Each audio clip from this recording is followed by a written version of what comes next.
Hey, what's up, guys? It's Greg, and I am finally back. I did not expect to take 5 or 6 months off from doing recordings, but I'm back. My wife and I actually decided to buy a house earlier this year, so that's kind of where the time has been spent this past summer. But it's now the fall, and I'm ready to get back at it. So, what better way to get back in the swing of things than to do a health update? It's been quite a while, and I've got some major announcements.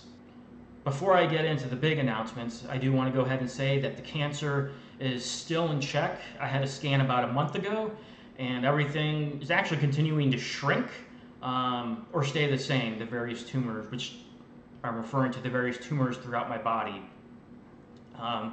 So, all good news there. We expect to continue the clinical trial quite simply until it stops working. Now, on the epilepsy front, we've actually had some significant changes. This past spring, my neurologist retired, so I was given a new one. And my new neurologist wants to take a more aggressive approach in trying to find the origination of my seizures. So that's going to include a stay in the Epilepsy Monitoring Unit this coming week. So the Epilepsy Monitoring Unit, also known as the EMU, is a place in typically they're only in large hospitals, but it is a floor with single patient rooms that provides a space, a controlled environment for patients with seizure disorders to come off their medication and induce a seizure. By inducing a seizure, they can then track that on a video EEG and hopefully identify where the seizure is originating, and as a result of that, identify whether it's going to be a medical procedure that could help or a different medical drug combination that could help as a result of knowing specifically where the seizure is.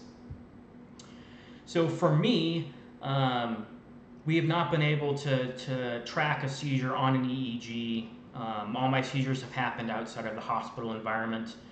Which is unfortunate because we really don't know where the seizures are happening, what's impacting it. The only thing we know is that I have severe seizures and they're not entirely controlled from medication.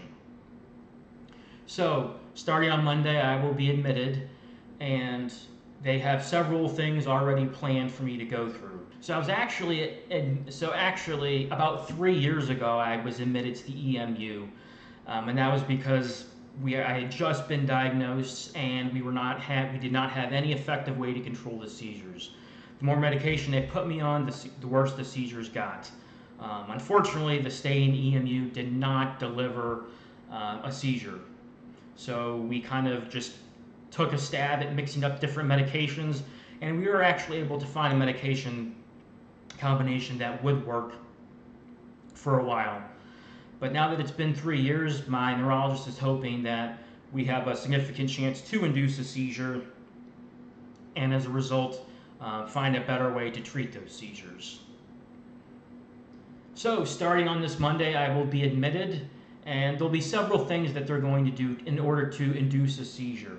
The first one is sleep deprivation. The last time I was there, I spent the first probably 24 to 48 hours without sleep. Because lack of sleep is a significant trigger for most seizure patients. Another thing is exercise. Last time they had me on an exercise bike multiple days for multiple periods of time, in an attempt to get the heart rate up, because sometimes that can also induce a seizure. And then finally, probably the most obvious ones is doing strobe lights. Bringing a strobe light device to my room and letting it do its thing, and hoping that will induce a seizure as well. As far as what the environment is like, there are single patient rooms.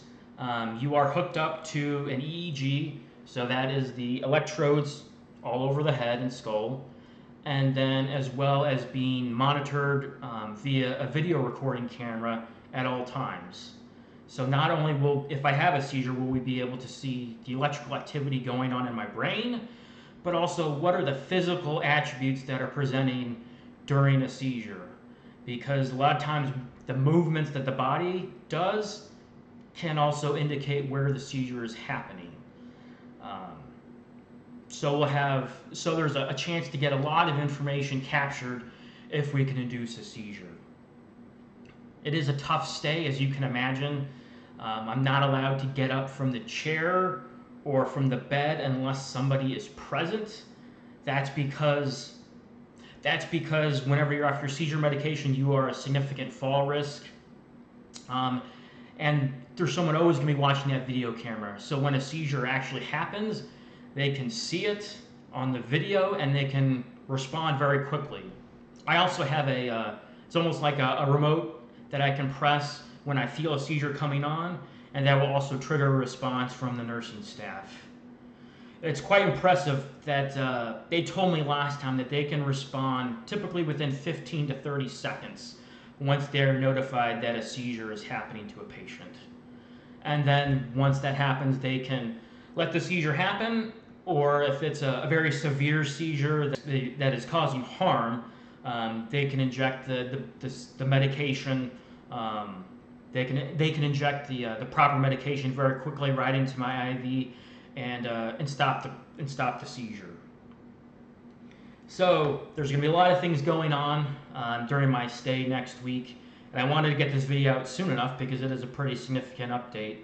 But I am dreading it a little bit, as you can imagine. Last time that I was admitted, I didn't know what was going to be included in this stay, but now that I know, it has been a little harder to prepare. But at this point, I feel like I'm ready, and I'm hoping for a severe, prolonged seizure that's going to allow the medical staff to really view all aspects of the seizure and potentially identify opportunities for either a medical procedure to try to fix the seizures or a different drug combination to better control the seizures. So that's the big update for today. I'm going to try to actually do a video or two from the hospital room. I can't promise anything because I don't know how good the internet is going to be, and just various aspects of the environment, lighting and sound and all that kind of stuff. But I do hope to, so keep checking the channel next week for updates. But I appreciate everyone's support, and I look forward to seeing you guys again on YouTube real soon.